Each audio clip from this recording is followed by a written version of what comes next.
我妈是做精，主要表现在我都大学毕业参加工作了，她还在打着为我好的名头，半夜3更起来剥每一粒玉米的皮膜，说是对消化好。我反驳她的思想，她就在社交平台发了视频，配文母爱，这是伟大的母爱。她以为网友能像那些无脑亲戚一样夸她伟大，骂我不识好歹，想要增加我的愧疚。时代在发展，社会在进步，我不是从前那个谨小慎微的女儿网友，也不是没有一点智商。我妈又开始作妖了，至少在我眼里是这样。为了弟弟结婚，我特意请了1星期的假回家，下了车就马不停蹄忙了一天。我想着第2天要睡到自然醒，就说让妈妈不用喊我吃早饭了。拥有前车之鉴，我还特意塞了点钱给我妈，为的是堵住她的嘴。从我大学毕业第一次回家住，对我妈要求交房租之后，我就知道我回家的路是要靠钱铺出来的。妈妈拿钱喜笑颜开，当着我的面答应的好好的，我对此深以为然，只要钱到位，我妈就能不作妖了。结果第2天我就让自己打了脸，从早上6点开始，我妈就每5分钟敲3次门，先是死催着我起床，后来是问800遍我早饭吃什么。我不耐烦了，不是说我不吃吗？您别忙活了。外面安静了一会儿，我以为我妈终于安分了。我爸开始咚咚咚敲我的房门，刚开始还是敲门，我赌了一口气就是不开门，我爸最后是直接踹门进来。我习惯性的扯上被子盖好，然后想起来自己是穿着睡衣的。全家都知道我有裸睡的习惯，但我妈和我爸从来不会顾忌这些，无论什么时候只要他们想就随时进来，还不让我锁门。我这房门的锁都不知道被我爸踢坏多少次了。我参加工作之后，我爸和我妈下岗在家，他们对我的态度才软化下来。我爸一进来就指责我，你怎么这么大了，一点都不懂事，吃个早饭还要千催万请的拿自己当公主了是吧？你妈为了你好消化，凌晨3点起来给你榨爱喝的玉米汁，光是剥玉米的馍就搞了几个小时，眼都要花了，手都要断了，你就这么对她也不怕寒了你妈的心？现在年轻人主意大，想一出是一出，说着说着她就开始抹泪，都是我造孽生了一个这样不听话没良心的女儿，是我前世带来的祸根啊。我妈这话说的真是有水平，一边说是我要她花功夫去搞玉米馍，一边又说我不孝顺，真是好的，都是她的坏的，就该我担着呗。果然，我妈今天早上对我的态度，就是演给我爸看的一出戏。我用脚趾头都能想到，在我不起床的这段时间里，在我大男子主义的爸面前演出一个被叛逆女儿无视后还无怨无悔的慈母形象。此刻的我无比烦躁，已经在开始后悔我为什么没能顶住亲戚间的舆论压力，选择回家住，而不是去住酒店了。我烦透了我妈这样矫揉造作的戏码。以前在网上看到的是绿茶女，可我是有一个绿茶妈。我妈说没读多少，演戏却是1等1的好手。从小学开始就要求我考双百，一次没有满分，我就得受折磨，不是身体上的折磨，是心理上的折磨。我妈会专挑亲戚聚餐的时候问我的成绩，不合她的意，我妈就拉着一张脸，当着所有亲戚的面说我和你爸为了供你们读书，在外面打拼，赚的都是血汗钱，你就是这么回报我们的。本来还想要你给弟弟做榜样，现在想想还是算了吧。一般到这个时候，我妈就要谈起当年为了让小菊读书，她放弃读高中的遗憾。我没读多少书，吃了这么多苦，就想他们能好好读书，谋个好前程。没成想一片苦心都喂了狗。昨天晚上我是怎么说的？今天我要睡，晚点不吃早饭，客厅里的监控可是拍得一清二楚，你自己搞不清楚情况，来我这撒什么气？我爸是典型的大男子主义，最见不得我们做儿女的反驳他。我妈就是这样，在日复一日的作息中，把每一次亲戚聚会变成了我的审判台。正是年少的我不懂为什么一张卷子少考了几分就是气，我妈就是不争气。我的同桌天天考不及格，可他的爸妈会在他进步的时候称赞他，给他买洋娃娃，退过了也不会打他骂他，还会鼓励他。后来我明白了，我妈需要的并不是我能考多少分，她只是喜欢自我感动，喜欢扮演一个贤妻良母。我不是能忍气吞声的性子，当下就反驳，是我让她榨的玉米汁吗？昨天晚上我是怎么说的？今天我要睡，晚点不吃早饭，客厅里的监控可是拍得一清二楚，你自己搞不清楚情况，来我这撒什么气？我爸是典型的大男子主义，最见不得我们做儿女的反驳他。我高3的时候，学校要给我们办成人礼，同学们的父母都给自己的孩子买了华丽精致的礼服，让他们尽情展现青春的美丽。只有我爸从犄角旮旯里翻出一套我妈几年前买的一套衣服，我到现在都记得那套衣服颜色灰暗陈旧，穿在我身上尽显老气，就像我前半生一样，在父母的苦难教育下压得喘不过气来。我爸对其他同学精致的妆容和华丽的衣裙鄙夷不已，好好的高中生书都不读了，都想着怎么打扮，怪不得学习不好。我听不下去，默默劝我爸少说点罢，他们学习成绩都比我好，也不是天天打罢。我爸不高兴了，自觉丢了面子就是一巴掌呼过来，你真是翅膀硬了哈，还管起你老子的事了。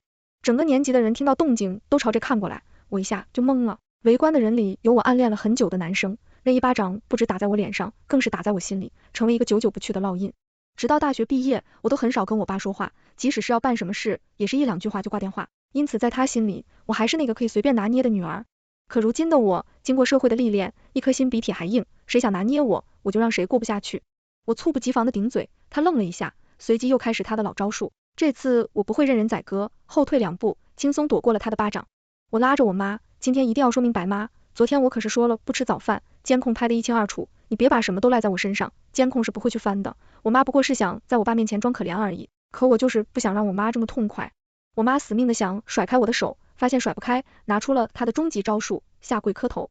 我爸直直的指着我低声道，孽女竟然逼得自己的妈下跪，你还有没有良心？我双手抱胸，八风不动，任他们骂。我妈每次吵架吵不过，就说着要给我跪下磕头，实际上就是做样子。我妈一边做出下跪的姿态，一边老脸一抹，开始哭喊着，都是我的错，是我自作多情，是我不该对你掏心掏肺，都是我的错行了。出来还真给我跪下了。我一看这还得了，干脆利落，比他先一步跪下，开始砰砰磕头，他哭我也哭，还比他哭得更大。生妈都是我的错，我不该给你塞钱，不该说让你别做早饭，也不该不和你自作多情炸的玉米汁，你就原谅我吧。我一说到钱，我妈就慌了，换成她拉我起来，你这孩子说什么呢？什么钱不钱的我不依，还是跪着一遍又一遍重复那句话。我爸听得真切，当即就来了火气，指着我妈，好啊，你背着我藏钱，你这个星号的，这就是我妈不会让我爸去翻监控的原因。我爸自诩为一家之主，家里的钱都是他把控着，我妈的那点工资也得上交，想买点什么东西都得等我爸拿生活费。我妈虽然心有不满，但是封建思想只能忍着。我猜也能猜得到，我妈会把钱藏起来，现在我直接爆料，我妈必定不会好过，同一个被窝里睡不出两个人，既然两个都不是好人，那就都不要好过吧。当时我爸就和我妈闹开了，逼得把藏起来的钱全给了他，差点喜提一顿打。我全程在一边看戏，最后是我弟看不下去，出面拦住了我妈，被我爸狠狠地扇了几巴掌，头发抓得乱糟糟的，狼狈不堪。我爸拿着钱乐滋滋的去村里的小店里打麻将，我收拾行李打算去镇上的酒店住，这个家我是1分钟也待不下去了。我弟只是默默地为我收拾行李，把我送到了酒店。我原本以为我妈经过这件事后能对我有个重新认识，别来招惹我，没想到她既吃不记打，又在开始作妖了。我妈的作妖方式是在网上发了个视频，我在公司也是个管理层，今年正准备升职，去总部的人下来考察，对我个人的品德很重视，毕竟公司也是个世界500强，总不好招个品行不端的人当领导，平时无论是在哪，我都特别重视舆论导向。图片是我妈把玉米皮馍全包了，视频是我妈低声下气叫我起床，我对她不耐烦的样子，标题很妙，母爱，这就是伟大的母爱。展开之后是一大段文字，孩子昨天说想喝玉米汁了，想着他胃不好，就凌晨起来包了3根玉米的皮馍。第二天孩子想多睡会一口没喝，算了，对孩子的宽容就是我最大的母爱了。这简直是危言耸听，凭什么他前半生能对我苛刻至极，后半生稍微给点好处，我就要感恩戴德？凭什么？我要接受自我感动式的母爱？难道我贪图等到以后40-50岁，我妈还要跟我念叨，我喝的玉米汁是她一粒一粒给我包的，偶尔不顺她意，就要听她骂我翅膀硬了吗？人各有各的路，我不需要她为我牺牲，而且她的牺牲是建立在我的痛苦之上。姐，你看你妈怎么天天不停的作妖，你都在考察阶段了，正是关键的时候，你看看她发点什么视频，不知道的还以为你对自己父母不好呢，你妈这不是故意害你吗？堂妹在电话那头义愤填膺，非常不理解为什么亲妈会这么害自己的女儿，还这么见不得孩子好，她怎么好意思说你胃不好的？要不是她读书的时候天天克扣你的饭钱，你会到没钱吃饭的胃病的地步吗？我手指颤抖地点开评论，准备迎接狂风暴雨。下一秒我看见了冬日暖阳，我的天啊，你也太闲了吧！本来想骂孩子的，一看你主页孩子都27了，算了，我骂人难听，不管看多少遍，我还是觉得你是神经不理解不尊重。堂妹在电话那边继续说，你妈竟然还想让网友网暴你好。在现在网友都是有脑子的，和堂妹聊了几句之后，我弟给我发来消息，姐妈今天看起来有点不高兴，好像跟你有关系，你这几天别联系她，免得她对你撒气。我的手机连着家里的监控，能够轻而易举的知道整件事情的来龙去脉。我妈今天早上在客厅里坐了好一会，一直在鼓捣手机，结合时间正好跟视频发布时间对上了。晚上我妈掏出手机，一脸期待，甚至有点幸灾乐祸。她刷着手机没多久，脸色就黑的差点能滴出水来。我妈是想看网友狠狠的批斗我，但网友的评论直戳她的心窝子，她最终一无所获，一怒之下踢翻了客厅的塑料凳。当我再次打开视频软件时，我妈那条视频显示作品不可观看。我把截图发给我弟，劝他结婚之后最好少回家里，就我妈我爸那样的哪个年轻姑娘受得了？我弟沉默很久，接近12点才给我回复，我看了差点心梗，一晚上睡不着觉，他们毕竟是我的爸妈，我弟还是对爸妈的认识不到位，也是太心软了，他想不到就是这一点，心软，差点失去了最爱的人。在商量要在老家办婚礼的时候，我就说新娘子进门的红地毯是一定要的，我爸直接说买个地毯铺铺，那能算几个钱？我原本以为我爸说的是那种常见的红地毯，直到我买回来，我爸说我吝啬净挑便宜的，看不得我弟好好家伙，他要的是羊毛地毯，1米就要800-900块的那种。我爸跳过我的，直接把链接甩给我时，一副不容置疑的态度。我迟疑了一会，羊毛地毯的颜色是不是不太吉利？我倒不是心疼钱，只是觉得大喜的日子，新娘子进门铺白色地毯，人家会不会有意见？我爸皱着眉头不高兴了，你要是出不起这个钱，就直说，别在这拐弯抹角，颜色不好看不要紧，贵就行了。我的脑子转得飞快，很快想明了其中的关窍。我爸就是个大老粗，廉价地毯还是羊毛地毯，他根本就分不清，只有我妈才会关注这些。我妈老早就跟我暗示过，想在家里客厅放一张羊毛地毯，今天到这么一出，一看就知道是我妈撺掇我爸的。这是我弟的婚礼，大头的钱还得他自己出。但我第一个搞研究的，在城里买了房子，买了车，付了彩礼，又还剩多少呢？这是算准了，我不缺钱，他们这算盘珠子都要打到我脸上了。我妈坐在一边，笑意盈盈，小姨多买点哈，别到时候铺起来又不够长，记得要多买点。这也是咱们刘家的脸面，一个唱红脸，一个唱白脸，他俩还真是天生一对。我想了想，还是答应下来，为的是那点姐弟情谊。我高中的时候，我妈因为我爸给的生活费不够，就打起了我的主意。我现在还记得那天我在上课，我妈突然冲进教室，当着老师和同学的面拍着大腿向我哭诉，家里条件不好，赚不到钱。我妈把我省吃俭用新买的发夹丢在地上，疯狂地踩踏怒骂，我不好好学习，整天把心思放在打扮自己上，让我花钱不要大手大脚。我妈以此为借口，一个月400块钱的生活费，硬生生让我妈瞒着我爸扣掉200，我的尊严就跟那个发夹一样被我妈踩在脚下。那个时候我弟每个星期都省下自己的零花钱，然后托人送给我，让我勉强度过难关。就凭这一点，在金钱方面，我一辈子都不会亏待他的。我弟结婚前一天，家里的亲戚朋友都来了，为的是在商量明天婚礼要不要在家门口多铺几米地毯的事。昨天下了场大雨，家门口的地现在还是湿的，现在外面还淅淅沥沥下着下雨天气，预报说是说明天会天晴。明天我弟结婚，总不好让人家新娘子穿着洁白的婚纱拖一地的黄泥。现在大家商量要不要把路全铺上。我爸大手一挥，十分豪迈，铺要铺多少铺多少，我们不差钱。这架势一副为了给儿子办好婚礼不心疼钱的样子，谁能看得出我爸手里1分钱都没有，全靠我出钱呢？怪不得我弟要自己出钱办婚礼，他们两夫妇就心疼的跟什么似的。感情是我的钱就是大风刮来的，他们不心疼。从前最看不起我家的四叔，如今也奉承起我爸，还得是治军啊，说做就做，有我们刘家的风范。我在一边强忍着没笑出声铺红毯，这事也不大，主持人来一趟就行了，家里唯一大家子人乌泱泱的算什么事？我经过世事冷暖，自然看得出他们是什么货色。那边那些亲戚们还在奉承我爸，有人来向我搭话，我也是礼貌性的回复几句。余光里，我看见几个姨娘婶子围在我妈旁边，嘴里不停的说着什么，往我这里指指点点。堂妹昨天给我发了个截图，是我妈新发的朋友圈，我妈特意屏蔽了我，内容跟发在视频平台的一致。不同的是，网友都是在为我说话的，朋友圈的亲戚都在指责我不孝顺，全都在顺着我妈围着。我妈的那几个亲戚都是最多嘴的，也是最巴结我妈的。这会子不知道说我多少坏话，我扯出一抹笑，走过去打招呼，二婶，好久不见啊，你怎么看着又老了？这可不是好现象。二婶一愣，我没等她反应，调转火力，舅妈，你坐在这干什么？当年不是嫌我们家穷不来吗？怎么这次我们没请你，自己就过来了？我毫不留情扯开最后一层遮羞布，不给任何人留面子，无论他们在背后怎么议论，我面上对我还是恭恭敬敬的，毕竟我是整个家族里唯一一个在大城市里闯出一片天地的女性。于是他们一改常态，变得讨好我，就像我这么直白，他们也只会讪笑，说我还小不懂事。我妈不这么觉得，她只觉得我是在大庭广众之下落她的面子。我一坐下，我妈就站起来了，你们坐你们坐，我不配坐这么金贵的凳子，这是在讽刺我仗势欺人呢。我不听，静心里微笑道，妈，原来你还是有自知之明的呀。亲戚们都看着这边，我妈挤出几滴眼泪，我还是老了，孩子都不听我的话了，我爸就吃。我妈这招不管3721，就是要我向我妈道歉。我坦然自若眨眨眼，难道我说的不对吗？妈，你从小就叫我要诚实，所以我把你说过的话都说给二婶和舅妈听了，怎么你还不高兴？我怕火不够，特意添了把柴三舅。我妈当初还说你长得丑，踩了星号运娶了这么漂亮一个舅妈。二爷爷你不知道吧？你天天去村口小卖部找刘寡妇的事，就是我妈说出去的，泥人也有3分火气。二婶和舅妈顿时脸上浮现薄怒，原本围着我妈的亲戚也不自觉远离了她。我妈跺着脚着急的解释，你们别听小鱼瞎说，我可从来没说过这种话。这么苍白无力的解释，不会有人听她的。二爷爷冷哼一声，起身就要走。既然志军媳妇怎么不喜欢咱们，那咱们就别留在这讨人嫌了。明天的喜事你们自己看着办吧，咱们这些讨人嫌的家伙就不掺和了。二爷爷在家族里辈分高，话语权也高。他一发话，原本坐在家里的亲戚纷纷起身走人，无论我爸怎么挽留，没有一个人停下脚步。我妈失魂落魄，看着他们离去的背影，这可是她的主要观众。没有他们，我妈又怎么在亲戚面前装绿茶呢？你是要害死你弟呀？没有他们帮忙，我们一时半会去哪找人做事？我霸气的把手里的紫砂保温瓶摔在地上，你弟的婚礼可是光耀门楣的大事，我不管，你是求也好，请也好，明天找不到人来做事，你就别姓刘了。我妈见这时候报复我的绝佳机会，出烟拱火，这可是你爸请回来的，你怎么这么不懂事，把人家气走了？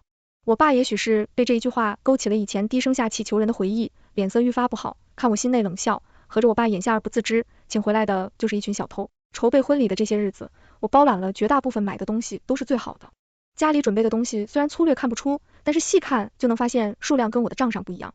二爷爷是管事的，他手里有本账，可东西还是少了，带头的人还是我妈是我弟发现的，他让我买东西往多里买，就是想从中捞点，还带着其他人一起捞。我和我弟商量好了，要把那些亲戚都换掉，换个更专业的团队。我妈这么咄咄逼人，我就拿她做法子。我妈狠狠地挖我一眼，你这死姑娘说话怎么这么没良心？我这是在心疼你的钱，别听不懂好赖话。妈，你是心疼我的钱，还是心疼这钱没有花在你身上，就不用我多说了吧。我一句话说中了我妈的心事，最后我妈只能对我抛了几句狠话，恨恨离去。我爹拉住我姐，下次这种出头的事还是我来跟爸妈说吧，你也该为自己想想了。我心内弥漫着一阵悲哀，糊涂的爸，做金的妈，我在其中挣扎，走出一条生路。我拍了拍他的手，你是安慰没事，反正他们不喜欢我不是一天两天了，再讨厌一点也没事。你放心，结婚是你一辈子的大事，我会给你办得妥妥当当。话虽是这么说，但我心上总是萦绕着不安，以我妈作妖的特性，保不齐她在婚礼上还能给我闹上一出。我想了想，决定明天派几个人专门跟在我妈身边。可我没想到我妈是真的疯了，差点让我弟结不了婚。婚礼那天，我妈拿着一条毛巾把我家门口的积水全部洗干净了，她还特意挑了大伙都在的时候，谁拉都拉不动。哎呀，这不是我也闲着没事干，就拿个毛巾洗洗水，我儿媳妇的路也好走些。小玉买的羊毛地毯可贵了，能省一张是一张。亲戚们从一开始的质疑到支持，纷纷称赞有你这么好的婆婆，也不知道是你儿媳妇几时修来的福气。我简直要气笑了，这不就是道德绑架？我都能想象到，以后要是我弟老婆有什么让我妈不满意的，第一个就是拿这件事说事，儿媳妇还没进门呢，我妈就要给我弟老婆一个下马威。这种损阴德的法子，也亏得她能想出来。我弟也意识到不对，上前强行把我妈拉起来，妈，这些事就不用你操心了，你进去跟爸招待一下亲戚们吧，喜事上只要碎了东西，都会被认为是不吉利的对象。我强行把这个罪名加到我妈头上，合情合理把她请了出去，顶着所有人的目光。我妈有什么委屈，只能打碎牙齿往肚子里咽，拿着她破碎的手机，一步三回头离开。我弟强打精神投入到迎亲工作中去，这场婚礼最后不欢而散。女方父母在婚礼上公开叫板，愤怒的要结束这场婚礼，随后拉着脸色不愉的新娘愤愤离去，留下不明所以的宾客和知道真相的我家。一切的由头都在我妈身上。在双方父母发言时，我妈撕掉了原本准备好的发言稿，拿出了一本自创的刘福儿媳家规。一结婚以后，儿媳妇就要删除所有男性朋友的电话微信，二婚后不能给娘家买东西花钱，三每天必须早起做早饭。我妈声情并茂地朗读了7条规定，站在台上一脸得意，事情以后你就是我们刘家的媳妇了。这几条规定你可要好好记住，我的动作再快也快不过我妈的一张嘴。顾诗晴的妈妈是个商人，比一般人精明许多，她不与我妈这个无知妇人纠缠，看着我弟目光灼灼。刘杰，这就是那你说的会对我女儿好？我弟想要辩解，岳母不是你想的这样。顾母抬手示意我弟不要再说，转头直截了当的问顾诗晴一句话，这个婚你还结不结？顾诗婷的目光在我弟和顾母身上游离不定，最后下定决心，刘杰，我是嫁到你家，不是卖到你家，我们还是算了吧。当顾诗晴的身影消失在我的视野中，我弟终于崩溃了。妈，我弟哀嚎一声，痛苦的用双手捂住了脸。为什么？你为什么要这么做？你为什么总是要闹上一出？你为什么总是要出丑？你怎么这么喜欢作妖啊？失去爱人的痛苦击垮了我弟，他支撑不住的双膝跪下质问我妈。我自问已经很孝顺你了，你到底有什么不满意的？要这么破坏我的爱情，我的家庭现在你满意了吧？我什么都没有了。我妈慌了神，大声开口辩解，像是要为自己造势。我也是这么在你奶奶手底下过来的，顾世情就这么金贵，一点苦都不能吃了。顾家家大业大，顾诗晴又是小姐脾气，我不敲打她，以后你有什么好日子过？我这都是为你好，别不领情。我爸再一次展现了他糊涂的性格，开始拉偏架。刘杰，他好歹还是你妈，都是为了你好，你正跟你妈说话也太没良心了，快给你妈道歉。明眼人都能看出来谁是罪魁祸首，最大的受害者是谁。可我爸不管，他心里只有所谓的孝道和脸面，父母的脸面不可损伤。若是我爸知道我妈早就心好面，他还会这么护着她吗？我冷哼一声，为刘杰好，爸，你还不知道吧？我妈在外面帮人家贷款了一套房，借的还是高利贷，对方亲口承诺会还清所有钱，结果转头就把房子买了，拿着钱跑了。我妈借钱填的还是刘杰的电话号码。那段时间，追债的人天天打电话给刘杰，差点害得他出车祸。村里人谁不知道我妈愚蠢至极，帮刚认识3天的人贷款。说到最后，我想起了自己的经历，几乎是声嘶力竭。爸，这就是你要的脸面，这就是你说的为我们好，给一个高中生300生活费，就是为他好，道德绑架自己的女儿，就是为他好，差点害自己的女儿没了工作，就是为他好。我爸罕见的沉默了。到了这种时候，我妈仍然不知道自己错在怎么要翻就账了？你怎么这么小心眼？这里有你说话的份吗？还不快闭上你的臭嘴！我妈双手叉着腰，一副天不怕地不怕的样子。是我爸出声喝住了他要闭嘴的是你。我爸对我妈的威慑力还是很大的，至少比我们这些掏钱的人大可。我妈不知道受了什么刺激，竟然要去撞墙，既然你们都不待见我，那我还不如死了算了。场面顿时乱作一团，拉人的拉人，劝架的劝架。我和我弟对我妈的做派已经了如指掌，对她的戏码已经无感了。我爸还在叫嚷着拉他做什么丢脸的东西，干脆死了算了。我妈撞了半天，愣是没有一点伤。我过去拽着她的头发，直直的往墙上砸指一下，就让我妈不敢发出动静，因为我是真的想让她死。我弟终于发现了我妈的无可救药，深刻体会到自己之前是多么愚蠢，竟然妄想能够改变我妈，忍受我妈刀不砍在自己身上是不知道疼的。我已经遍体鳞伤，不愿在我妈身上浪费时间，希望我弟能醒悟过来，这是我能为他做的最后一件事。我弟从小就学习好，人品也好，后来从高校毕业，留任本校，发了不少论文顶刊，算是学术圈里最年轻的教授，只是性子有些软弱，但在他的成就面前，比起来也算是瑕不掩瑜。村里的人在背后都说我爸是傣族，出好损。我爸妈信奉万般皆下品，唯有读书高，对我第一项当宝贝看，直呼是祖坟冒青烟。至于我这个毕业不考公不考研，一心钻进金融圈的女儿，他们只会伸手要钱，多一分的关心也是没有的。我家的根基在农村，我爸以前在亲戚朋友面前总是因为钱的事抬不起头，现在我弟有出息了，娶的还是城里的媳妇，加上我妈在背后撺掇着，我爸就想着要显摆显摆。女方那边最开始是想在城里找一个高档酒店举办婚礼，我弟也是这种想法，奈何我妈执意不肯，甚至当着女方父母的面撂下狠话，不回老家办，就是不认我家的祖宗。我们刘家也不会承认这样的儿媳，一般来说，有如此浓重家族观念的多是男性。我妈这么搞一出，女方父母都有些摸不着头脑，我爸好像对我妈一句话点醒了一下，打通了任督二脉，说什么也要回老家办婚礼，不然这门亲事就算了。女方的妈妈更精明些，一下就看出了我家的成分，当时就透露出不解这桩亲的意思。我妈把我弟当宝，就觉得全世界都配不上我弟，说什么也不愿拉下脸找公母道歉，说我拉着我弟亲自上门，再三保证只要有我在，顾事情就不会受一点委屈，婚后也不会受婆媳关系烦恼。结果还是我带着我弟低声下气向姑母道歉。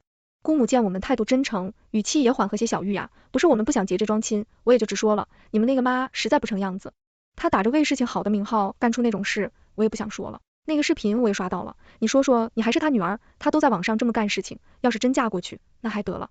我顿时明白，这是在点我们呢，有我妈我弟就娶不了顾世情，就看我弟怎么抉择。我弟沉默半天，猝不及防跪了下去，他仿佛下定了决心，回去要跟我妈一刀两断。妈，我一定不会让事情受委屈的，给我几天，不一天时间，我一定能处理好。我弟最终决定离开家，他跟我说，远离我妈就是最好的生活方式。我弟自嘲道，姐，以前我还以为是你太过分了，等到轮到我自己身上，我才知道自己以前有多傻，多么天真。我没有办法回答他，由于我弟的性别，他受到了优待，远远高于我，他做不到像我这样能够忍下心来脱离原生家庭，这是他性情使然，我没有办法去改变，只有刀子真正砍到自己身上，我弟才会醒悟过来。就我搬出家里之后，我弟就成了第二天离开家里的人。我弟向爸妈表明以后会少回来，该给的赡养费会按时给我。爸难得清醒了一次，知道有我妈在，就没谁敢嫁给我弟，对此他并不阻止，只是沉默不言。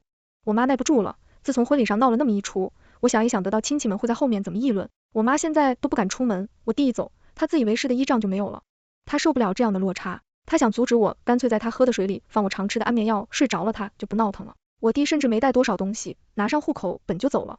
他认定了顾诗晴就不放手，为了表决心，他急速跳槽到另一个城市的高校。我借了他一笔钱，让他在那个城市里安家立业。顾诗晴最终还是嫁给了我弟，两个人过着自己的小日子，快活的不行。我顺利升职去了海外总部，国内除了我弟一家，还有亲近的亲戚，我几乎跟其他人断了联系。后来在我刚签了一个1000万合同，正准备去庆功，我弟和顾诗晴在电话里恭喜我。我接到了一个来自国内的电话，是我妈。喂，是小玉吗？我是妈妈呀，你什么时候回家呀？